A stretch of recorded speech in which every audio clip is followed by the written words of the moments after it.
now I must tell you one big secret of my life. Okay. The day I went for my group discussion, Venki, I knew that I will be selected. Now you may ask me, where did you get this overconfident, kind of feeling? I completely attribute that to Mr. Cho Ramaswamy. Because just few weeks before that, this nation, and I'm talking about 1973, at that point of time, had encountered a major issue in the judiciary called the supersession of Supreme Court judges. Okay. 3 senior-most judges of Supreme Court were superseded by the government. That created a huge racket. Okay, and Cho Ramaswamy had written over two issues in detail, a very good analysis about that. Lo and behold, one of the choice topics for my group discussion was the supersession of Supreme Court judges. So you were super well prepared. So well prepared because I was a big admirer of Cho and I was an avid reader of Tughlaq. I came back and I told my dad, a very, if I may say, an arrogant thing. I told Dad, if I don't get in, I don't think anybody else will get in. Dad said, you've always been a little bit overconfident. I said, let's see. And I got into Bajaj. And he said, you ditched me last time. I said, I'm so sorry. He said, but this time, it was a very good project. I want you to work along with me.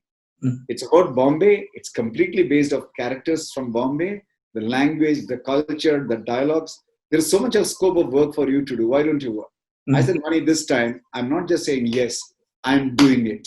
Right. 21st of January, 1987, first day of joining shooting. Of course, we did the script discussion, many other things earlier, like before. Yeah. So that was the first day. And this good friend of mine, G. Subramaniam, is none other than Mani Ratnam, whose photo is right to you. The film is none other than Nayakan, the famous, kind of benchmark film.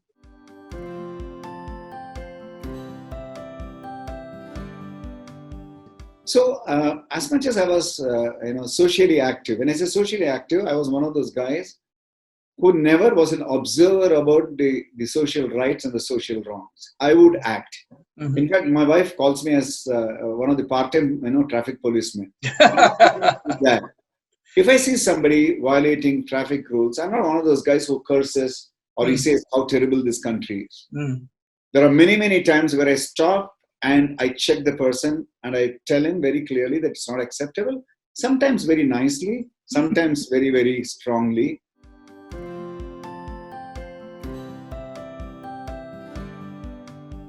And I was really wondering as to why, especially in Tamil Nadu, the electoral politics has so much of, if I can use the term, essence of hate and, kind of doubt and distancing. Because I find it very, very strange, having lived in multicultural societies like Maharashtra, having traveled across the country, having worked in multiple language films, why is this intensity of hate and perpetuation of doubt and distance in Tamil Nadu was a big question. And I realized that there is no way I'm going to learn about it deeply unless I dive deep myself. Get into it yourself. And that was the reason why I stood for election. That was the one and the only reason I said, let me get on. Let me do ground level campaign. Let me shake hands with people. Let me talk to them. And believe me, the learnings were awesome. To summarize that, I can only say that I learned very, very sadly that the electoral politics of Tamil Nadu, at least in the last 40, 50 years, has been influenced by 2 strong E factors. Yes. Why they are called E factors? One is an economic factor. Right. How much money get paid to the voters and corrupted. The other one is emotional trigger with hate. Yeah. Emotionally make people hate somebody, doubt somebody, distance somebody. I think these 2 things, for some strange reason, had succeeded in Tamil Nadu. And then I became a lot more determined that we must do something to change that.